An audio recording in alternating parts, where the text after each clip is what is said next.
Yeah, so we're in a series of talks looking at this very famous and important symbol called the Wheel of Life, particularly prominent in Tibetan iconography, Tibetan art, Tibetan symbolism. And we've got an image on the shrine and on the PowerPoint there of a Wheel of Life. And a very, very rich and complex symbol, but very important as well, just packed with meaning. It represents our lives and our inner world as well. It helps us to make sense of our lives and our inner world. And you could say it represents the ultimate vicious cycle, how we can live and operate in a repetitive, cyclic mode of existence, just going round and round, chasing after happiness, a bit like a hamster in a wheel, just going round and round. So we've been introduced to this symbol, and we're going to look at it in more detail week by week. So in the first week, Daniel just gave us an overview of the wheel, this fantastic, very rich symbol. And he likened it to a bit like a computer game that you can win points in. There's these different realms, these different places where you can spend time, and you can do different things in each of these kind of realms or rooms. There's some places where you can defeat enemies, other places where you can fulfill your desires, other places where you can get lots of pleasure, but there's other places you definitely want to steer clear of as well, where there's quite a lot of suffering. But really, the aim of the game, if it is a game, the Wheel of Life, is to not spend lots of time not going through these rooms, but to get out. The aim of the game is to escape from the Wheel of Life altogether, and we'll be exploring how we do that in talks to come. But it reminded me a bit of one of my favourite films, probably my favourite film, The Matrix, where the characters, the people inside the Matrix have no idea. They're going around thinking they're being successful in their lives, but when they realise what's going on, the aim is to escape, to get out of that. Yeah, and we saw, get my little projector device. So in the first week, we also saw what powers the Wheel of Life at the hub of the wheel. Greed, hatred, and delusion, which are depicted by these animals represented by the cock, the snake, and the pig. And interestingly, they're all chasing after each other's tail. It kind of fuels itself. It's kind of it's self-perpetuating. Because of our ignorance, because we don't see how things are, we experience craving. And because we crave things, we experience hatred for whatever gets in the way of our desires. And because of our craving and our hatred, we stay ignorant. It's just kind of it's very strong symbolism. These animals just chase after each other. The whole thing just gets faster and faster, powers itself. That's the heart. That's the hub of the Wheel of Life. And we saw also the outside of the Wheel of Life. There's a series of strange symbols, kind of hieroglyphs, and they contain a code. They contain clues as to how we escape, how we get out of the Wheel of Life, and we'll be looking at that in the weeks to come. What we're going to do is going to park the Wheel of Life there for the time being. Just leave it there. I was going to say it'll carry on turning without us. We don't have to worry about it. It does that by itself. We don't have to feel bad. We'll just leave it there for a few minutes. And what I want to do is just recap some of the material from last week's talk. So last week, Mokshitara gave a really good talk about karma, which was related to the outer wheel of the hub, with these beings going upwards and these beings going downwards. But Mokshitara introduced us to a really important theme, really important teaching, core Dharma teaching of conditioned co-production, conditionality. And you could say, put this very, very simply, is that everything we can experience and think of arises in dependence upon conditions. And when those conditions cease or change, that thing no longer exists or changes. And that's put very, very simply, the formula of conditioned co-production. But the implication is that basically everything is constantly changing. Impermanence flows out of this. Everything is constantly in relationship and dependence on everything else, so there's nothing that exists separately. So out of this comes the formula of the three actions. Basically, every Buddhist formula or teaching you can think of is an expression of conditionality. And that's just very, very briefly. I mean, that's a very, very important concept that I'd just encourage you to look into in more depth. But that's a very kind of quick summary of conditionality. What we saw last week is that conditionality isn't random. Things just don't happen randomly based on conditions. The way that conditionality works, it kind of seems to follow very precise patterns which can be grouped into kind of themes which we call niyamas, 5 niyamas. And so it's almost, it's not as though there are laws that reality seems to stick to and abide by, and we can group these together. So for example, the first of these kind of laws, utu, is laws that govern the physical world. And famous people that I've heard of, and you've probably heard of, like Newton and Einstein, they discovered laws which are very, very reliable, that you can track, and reality follows these laws, these physical laws. Very, very reliable. And then, the bija niyama is laws that govern chemical, biological interactions. So there's people that I've heard of, like Edison, Marie Curie. Over time, they've discovered laws that are really reliable, that we can test, and that reality follows these laws. And then there's laws called the mano niyama, which are kind of psychology, social sciences, instinct. People like Freud, Jung, many, many others have discovered kind of laws and regularities that reality will follow, that you can predict, that are reliable. So, this isn't news to you, you know about this already. And Buddhism isn't particularly interested in those laws. Lots of other, if you want to study those laws, that's the realm of science. And lots of people are doing that, thankfully. So what Buddhism is particularly interested in is the next two, the karma conditionality and dharma conditionality, karma and dharma niyama. This is what Buddhism is particularly interested in. And there's a chap called the Buddha, and he discovered that reality follows particular laws in relation to karma and dharma, that there are laws that govern ethical transformation of our consciousness and of our mind, that are really reliable, and they behave just the same way as the law of gravity or other scientific laws. And there's also laws and conditions dependent on which wisdom arises and liberation occurs. And this is the conditions of the Dharma niyama. So Mokshitara introduced us to these last week, and it's this realm of karma conditionality that in particular the wheel of life is depicting. It's illustrating specifically how karma works, how the law of karma works.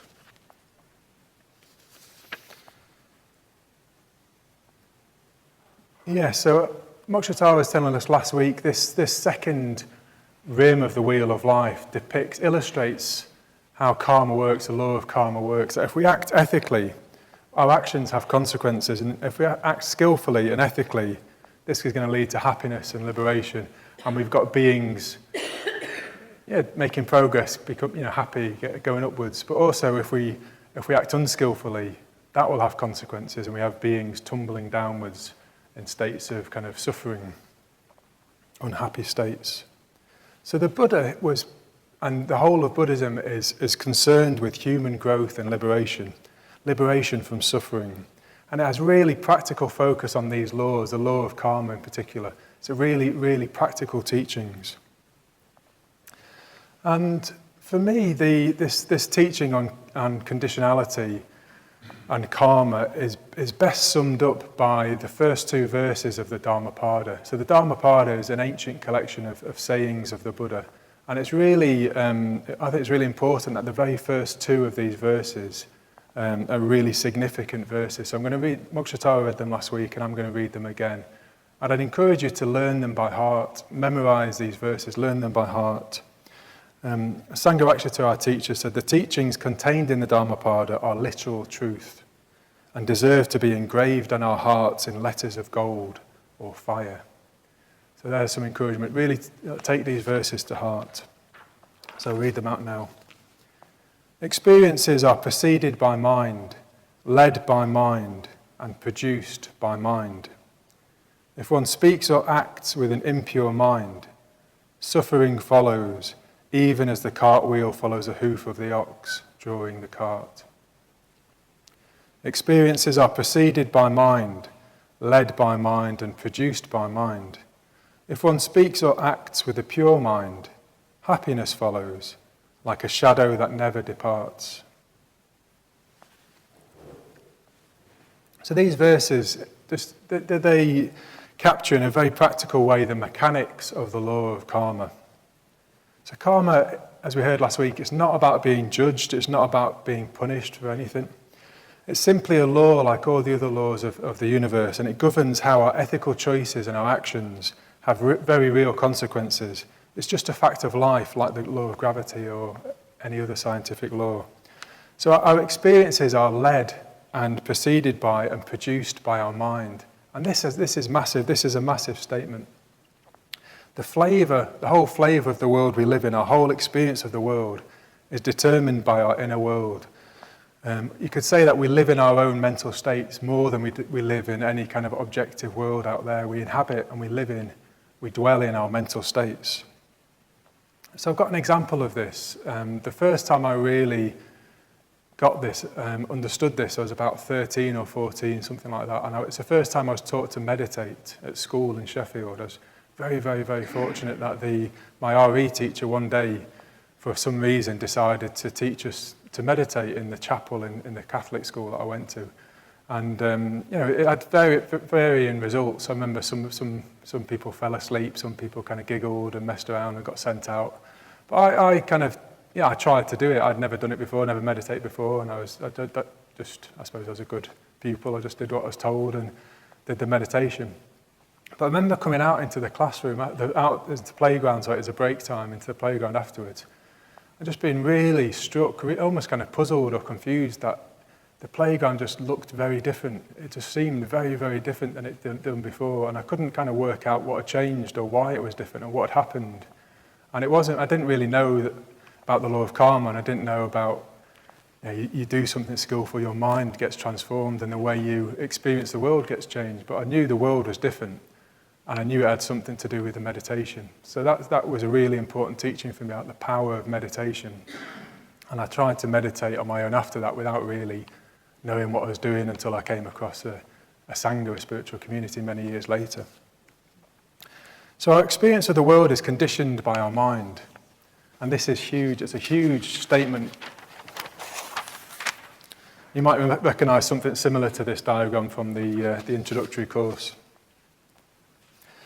So our experience is conditioned by our mind, which means that our suffering is our responsibility. And this is both challenging and very empowering message from Buddhism. The world out there doesn't cause us to suffer. It's our own mind that produces our experience. And there's more to unpack from that, but basically it's a very, very empowering but also challenging statement. And then these verses of the Dhammapada say, well, our mind is conditioned by our actions. If we act with a pure mind, happiness follows. If we act with an impure mind, an unskillful mind, suffering follows. So again, this is huge.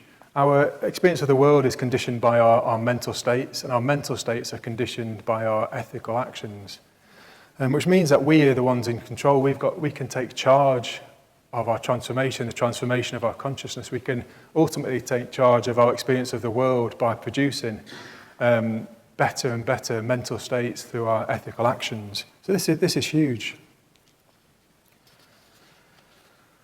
So the wheel of life is cyclical.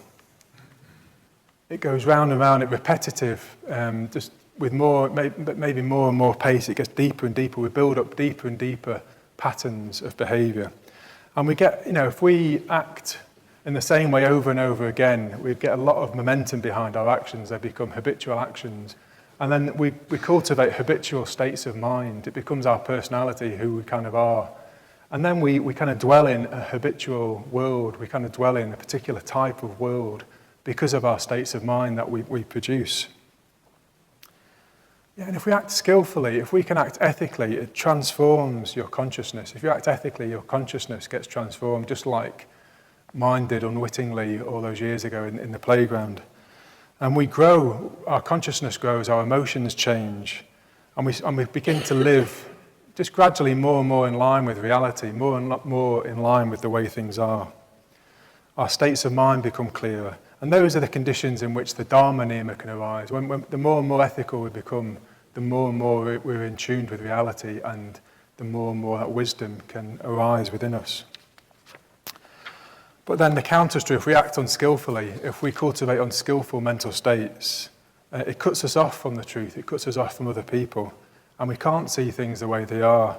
We see through the veil of ignorance, through our mind is poisoned by greed or hatred. The world looks a different way, it looks a particular way to us, depending on our mental states. So just another example of how this works for me, and again it involves meditation, but I often talk about my family, because that's a huge part of my life, and the most stressful time of the day usually for me is the morning time, because I'm responsible for getting my children ready for school and getting them to school and getting them fed. And it sounds really straightforward, doesn't it, when you just say it like that, but actually every morning it doesn't seem very straightforward. I find it very stressful sometimes. I just can't, and it just seems like, you know, my children are just intent on determined not to eat their breakfast, not to get dressed, not to be ready to leave when we need to leave, nearly every morning. And but then if there's mornings when I've managed to get up before they do, and they get up very early, but if I manage to get up before them and meditate, the whole experience is very, very different. I've just kind of seemed to be in a really calm space, exuding warmth and love and friendliness. They behave very differently. They don't seem like they're kind of out to get me and kind of just make my world. They just seem, the whole experience is just really, really different. And again, it's not anything they're doing. It's my own mind. It's my own state of mind, and depending on whether or not I've meditated or not. And it just seems like the world just seems very, very different. The whole situation seems very, very different depending on my state of mind. So we're going to come back to the wheel of life now, and to the next layer of the next circle in the wheel of life. And there's these 6 realms along the wheel of life. And these realms represent different mental states. And as we've seen, the mental states become actual realms that we inhabit, that we live in, that we dwell in. And each realm describes a different state of being that we can have in the wheel of life, in our life. And they're the ripening of our karma, the ripening of our actions. And in traditional Buddhist schools, these realms are seen mainly as places we might be reborn in future lifetimes. But given our culture and our way of seeing the world, we're more likely to see them as realms we can inhabit and dwell in right now. And it might be throughout your day in Sheffield, you've kind of encountered people who've been living in all these different states, all these different realms. And maybe yourself in different times throughout the day, you might have, and even today you might have spent time in some of these different realms. So I'm going to explore 3 of the realms this evening. And each of the realms, every realm, you can't see it so well on this picture, but maybe when we zoom in later you might see it. But each realm has a Buddha figure. And the Buddha is giving something different in each of the realms that helps people to escape from those realms.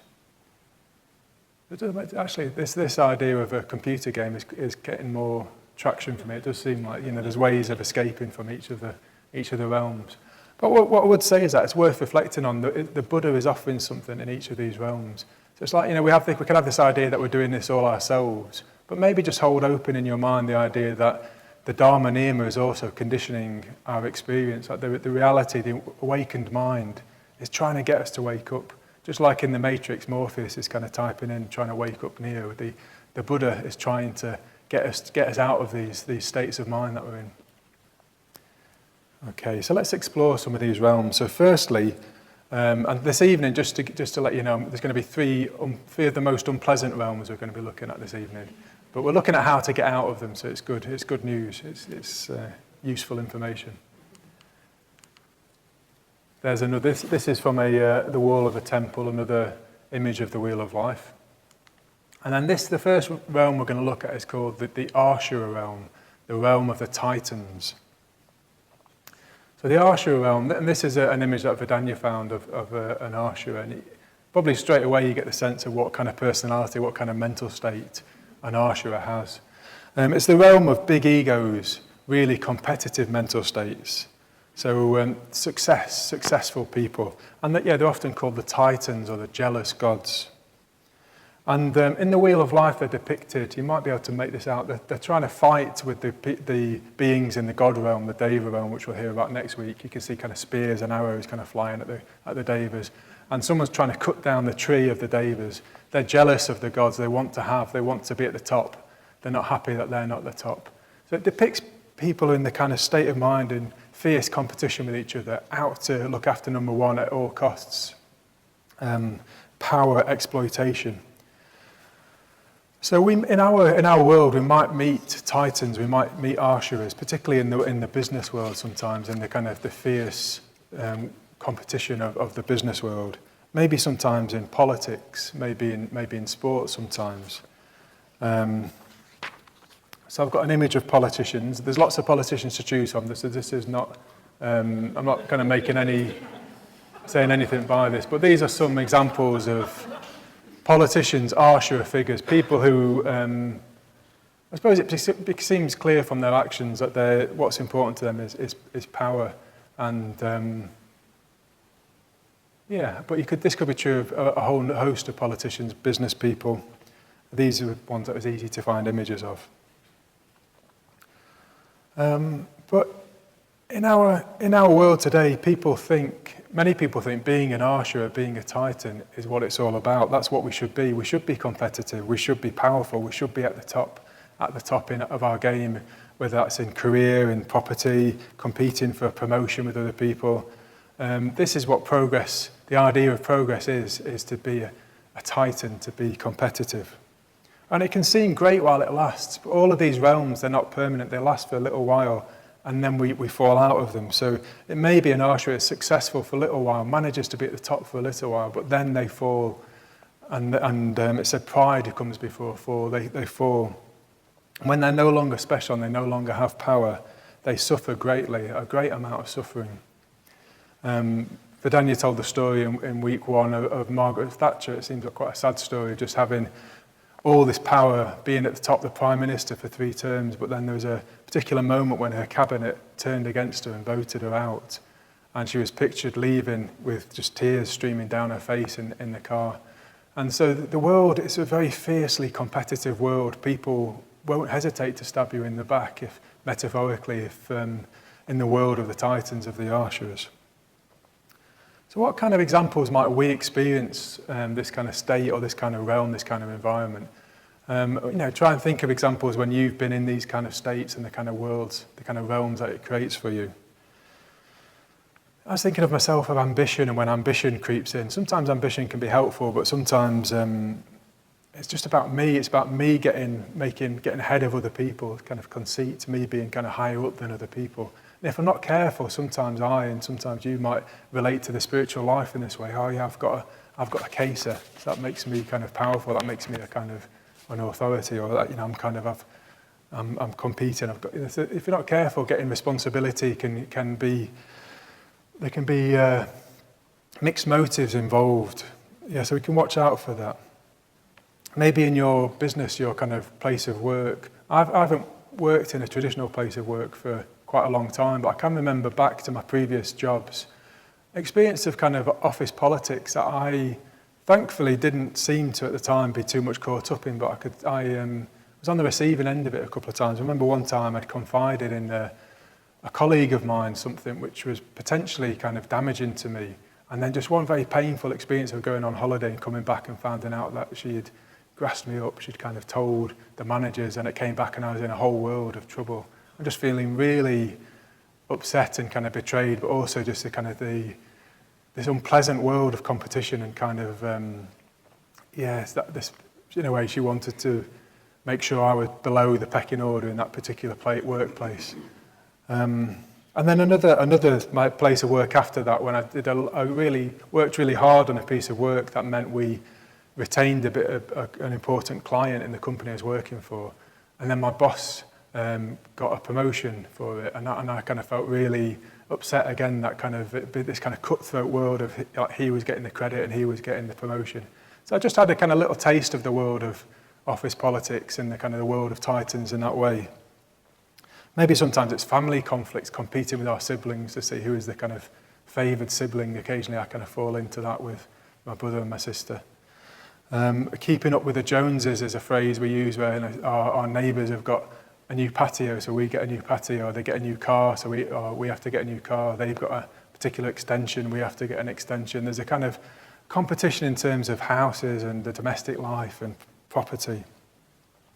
I think the one that is most prominent for me, and maybe for others, you might say, is road rage. If you put me behind the wheel of a car, my inner Asura comes right to the front. It's like this, I'm the king of the road. This is my road. Get out of the way. That's unfortunately often a mental state I unwittingly find myself in. Like, just get out of the way. I want to get there. I'm in a hurry. I need to get to school on time. Again, it can't be in the morning. I need to get to school on time. I'm late. Get out of my way. And then, if someone isn't letting me in, I'm really angry because they're not giving way to me. But so yeah, unfortunately, inside a vehicle, for some reason, is where I'm probably most likely to experience this kind of realm, this Titan realm. But you might be able to think of your own examples where this manifests for you when you find yourself in this realm of kind of fierce competition, putting yourself up, against other people, trying to get ahead of other people.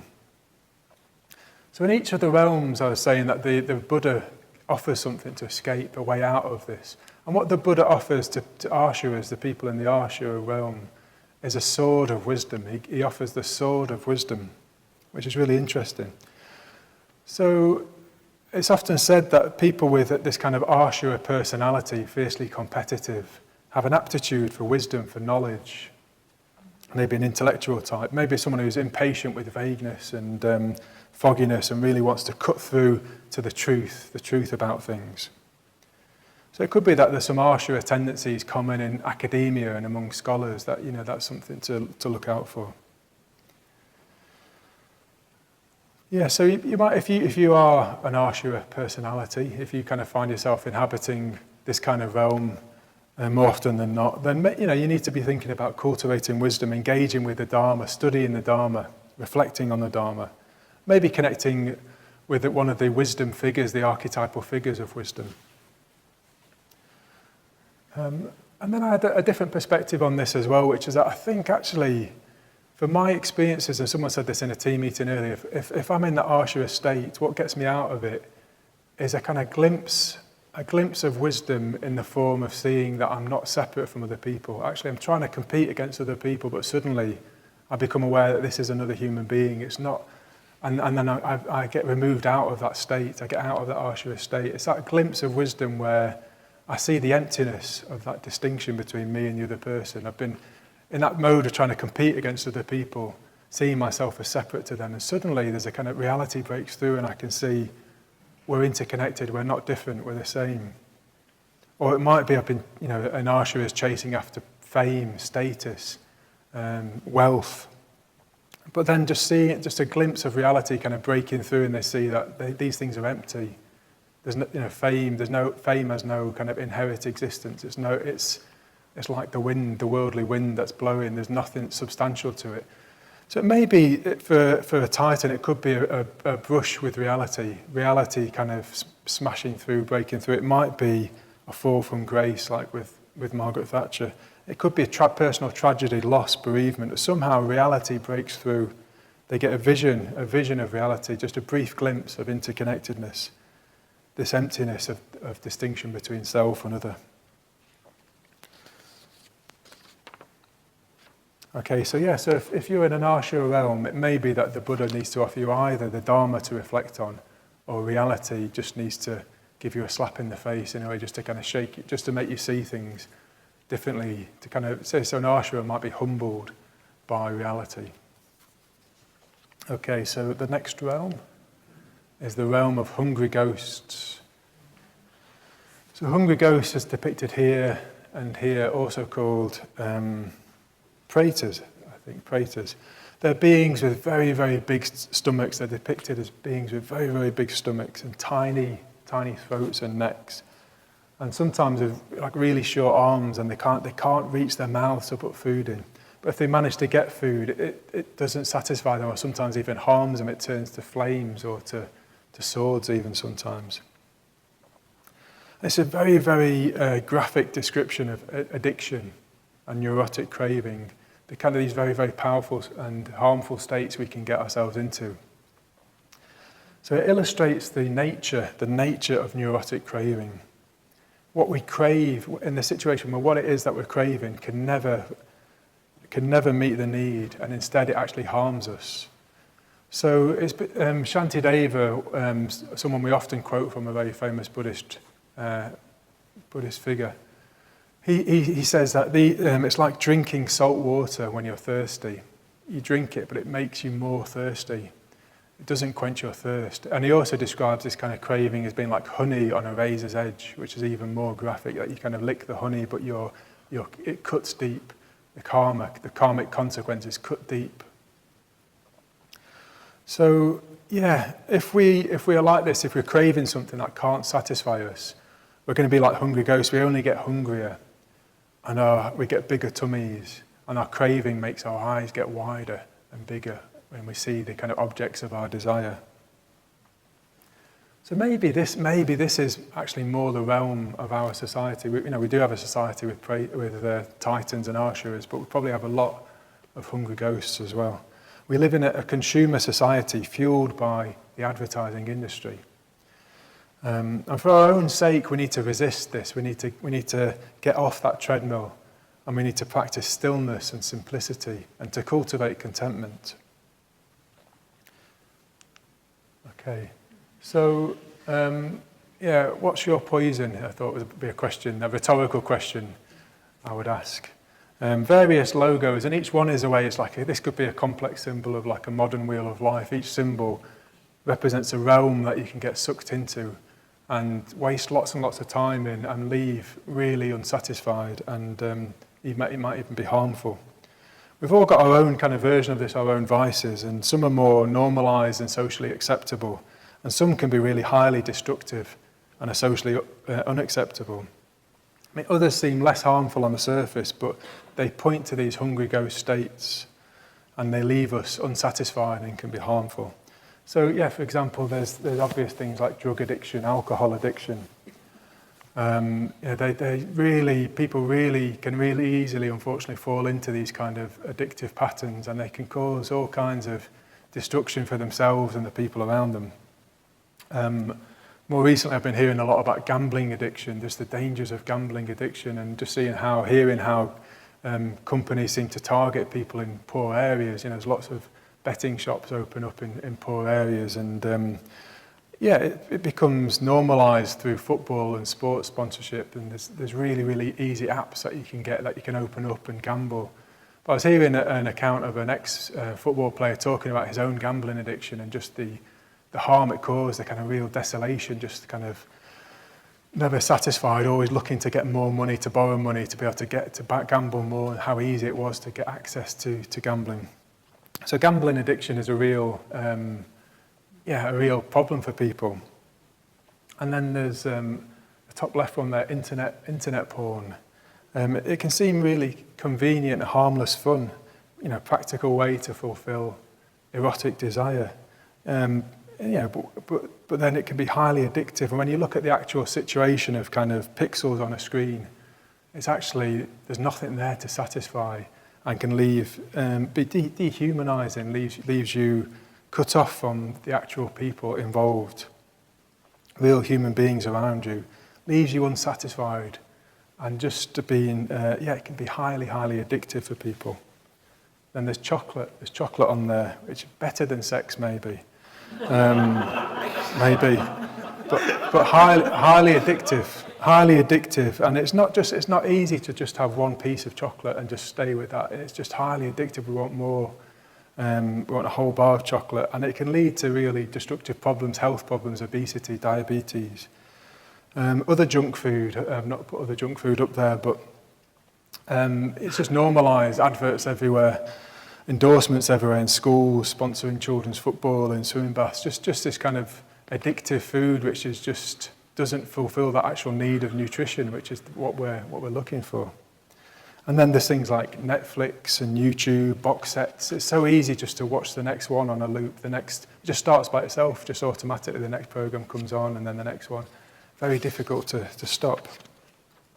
But maybe the major addiction of our time is the smartphone. How many of us have got a smartphone, and how easy is it, or how difficult is it to not look at a smartphone? Those of you who've got one, could you last a day without your smartphone, or a few hours? What if it got lost or if it got broken? How would you cope?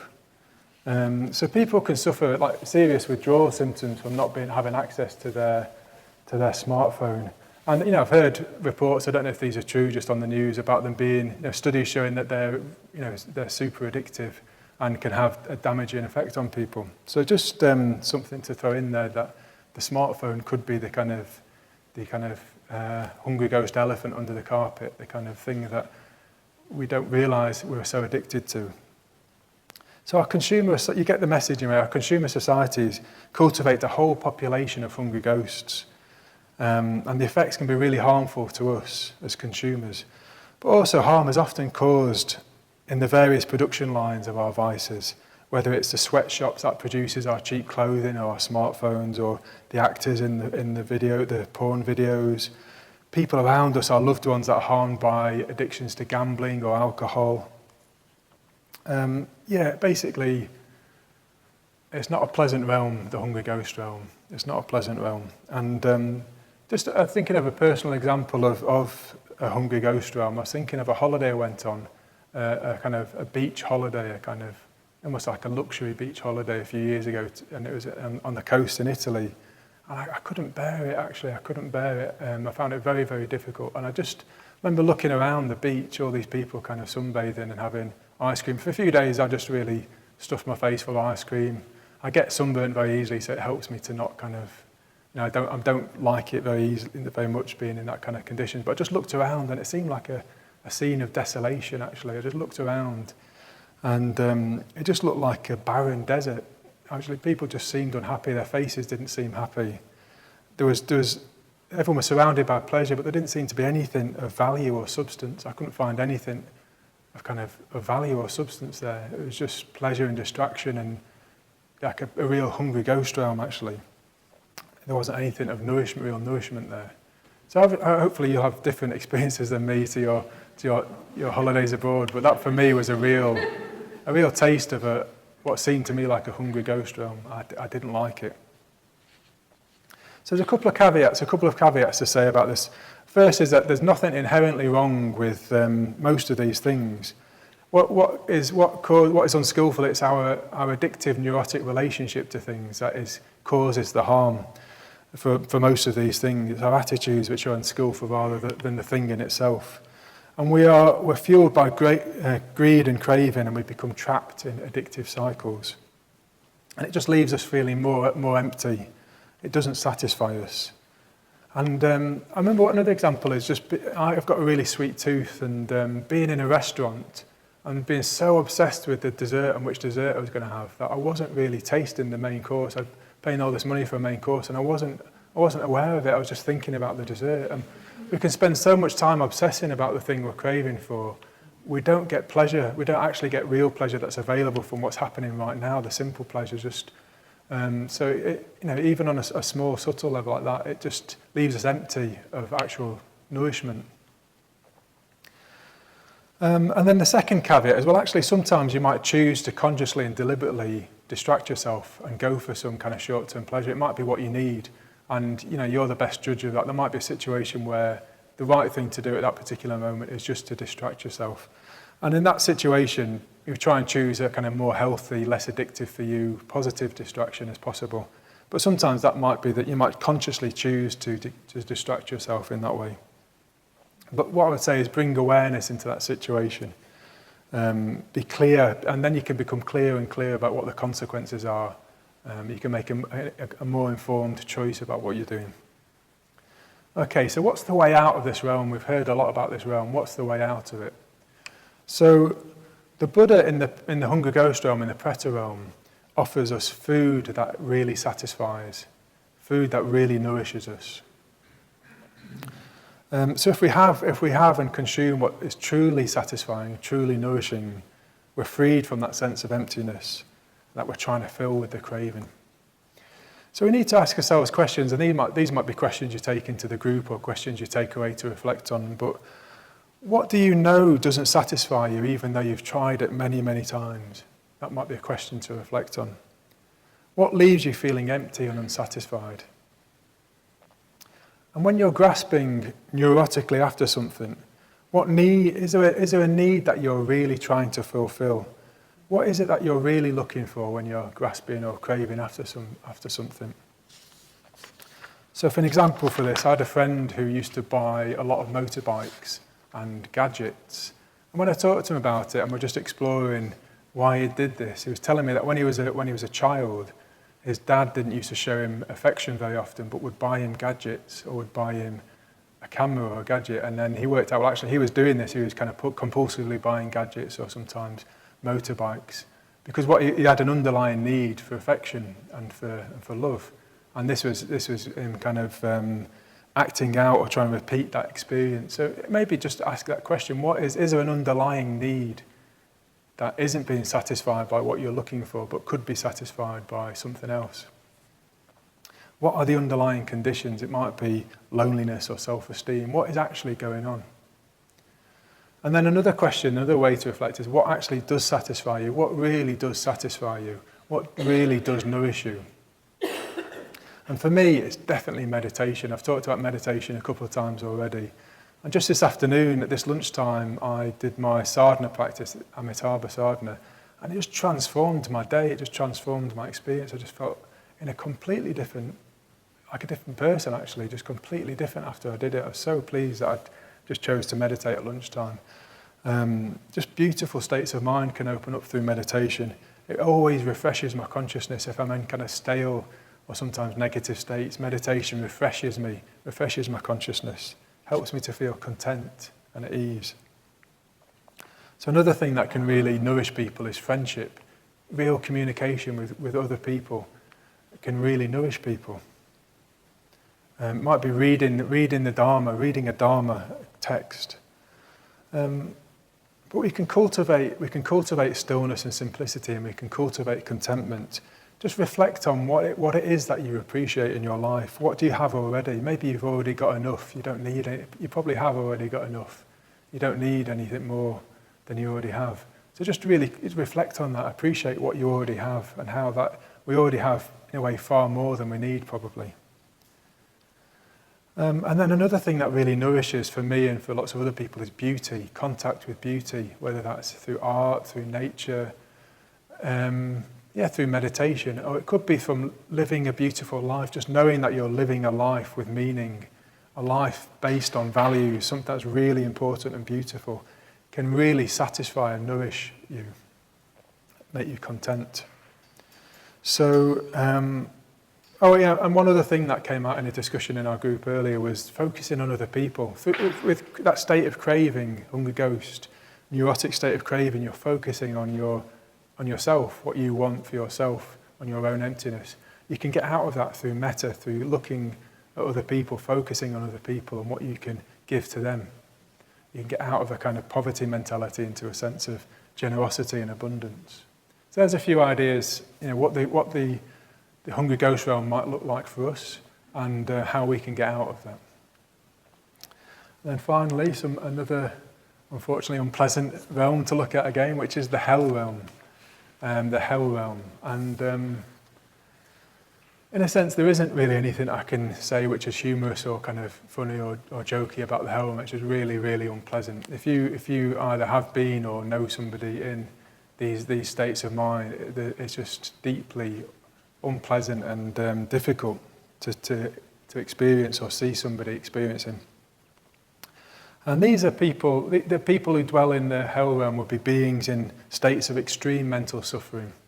So it might be really strong depression, mental illness, very strong anger and resentment that they can't let go of, that they're just holding on to, is causing themselves a lot of harm and suffering, self-hatred, just really severe anxiety and so on, kind of just states of just quite extreme mental suffering which create really difficult, painful realms that people dwell in, quite a lot of people dwell in. I was just looking at some statistics online before I came up here, and I work a lot with men because of the job that I do here at the Buddhist Centre, and really aware how this is a particular problem for young men. Young men Apparently three times as likely to die from suicide as women. And particularly it's highest in men in their 40s. I'm in my 40s. Yeah, it's not. I'm not. I don't think I'm at risk, but yeah, it's really high.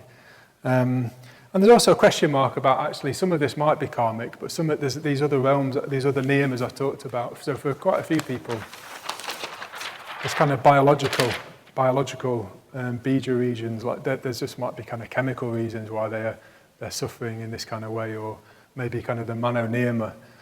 In which case, they're expert doctors would be the people to help in that situation. It wouldn't be me as a Dharma teacher if it's a kind of chemical, biological issue.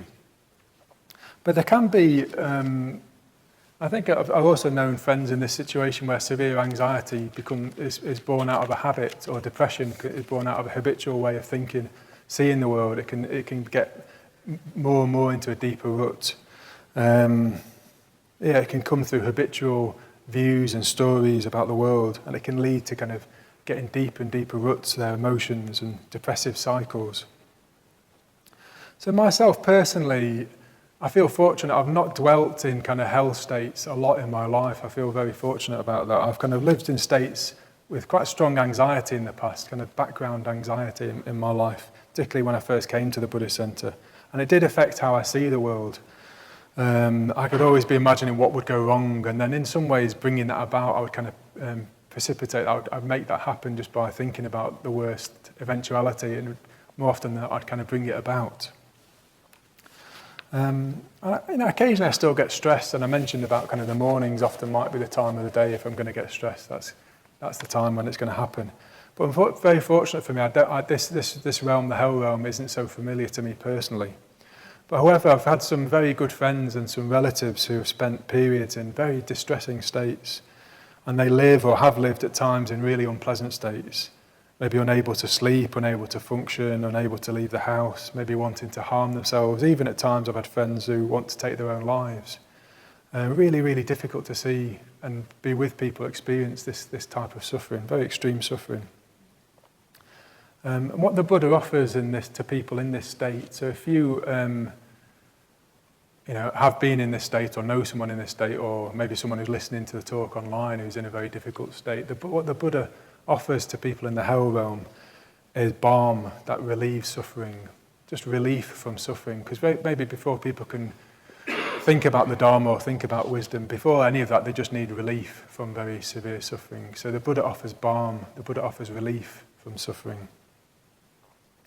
So the question arises, how might we get relief, or how might we give relief to somebody else who's in a kind of hell state, this really extreme state? Maybe what is it? In each of these states, you might be thinking, what brings us out and gets us more into the human realm? We'll be hearing more about the human realm next week. I think the main thing I could think of, and others might have more experience in the groups to talk about, but I think friendship is the one thing that seems to have helped.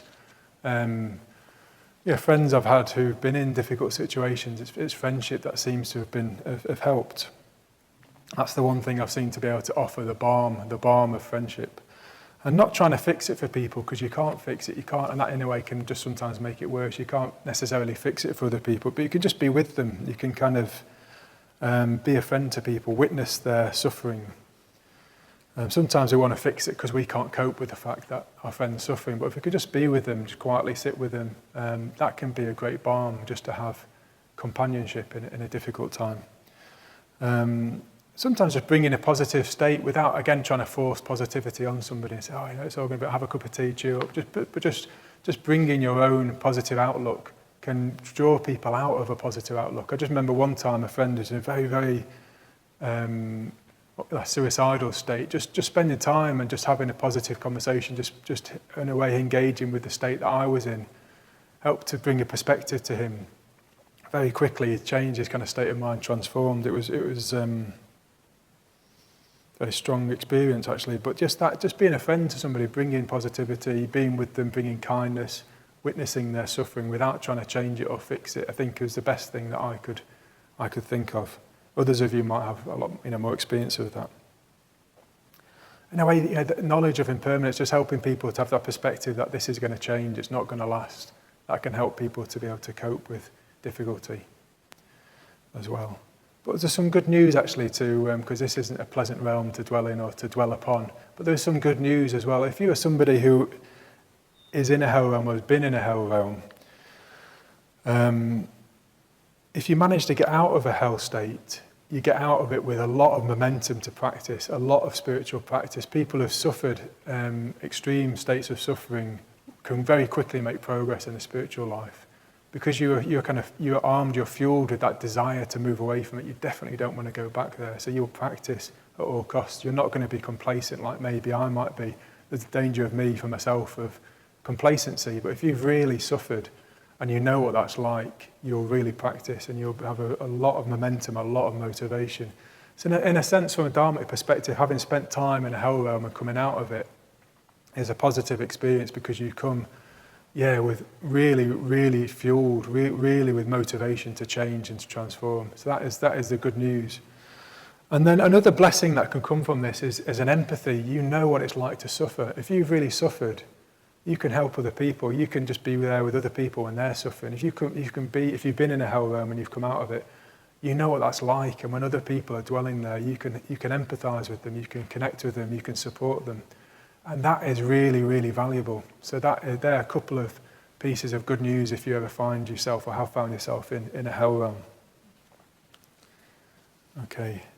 So I'm going to summarise now. I'm going to end on having kind of hit you with this really pleasant state of the hell realm. I'm going to close the talk by just summarising, just to remind you of some of the key messages from the talk. We very, very, very much live and dwell in our mental states. We dwell in our inner world. Our mental states, our inner world, create real, very real realms that we live in, that we abide in. But if we become aware of the states that we're in, if we become aware of our habitual states of mind, and if we can pay attention to what the Buddha is offering in each of those realms, we can escape from hell, we can escape from that hungry ghost state. We can escape from the competitive world of the Titans or the desert of the hungry ghosts, and we can become more and more human, increasingly human. And we'll hear more about this next week. We'll hear more about the human realm, the very, very important human state. I'm going to read again this verse of Dharma from the Dhammapada. Experiences are preceded by mind, led by mind, and produced by mind. If one speaks or acts with a pure mind, happiness follows like a shadow that never departs. So our habitual states of mind are produced by our habitual actions, and we can take control of our lives. This is the key message of karma. So we'll be hearing tonight when we get trapped in the wheel in repetitive cycles, but over the coming weeks we're going to hear about we can take control, we can take charge of the law of karma, and we can transform our actions, we can transform ethically and transform our consciousness, and we can leave the wheel of life altogether. So if you want to find out how to do that, stay tuned, because we'll be hearing about that in the weeks to come. Thank you.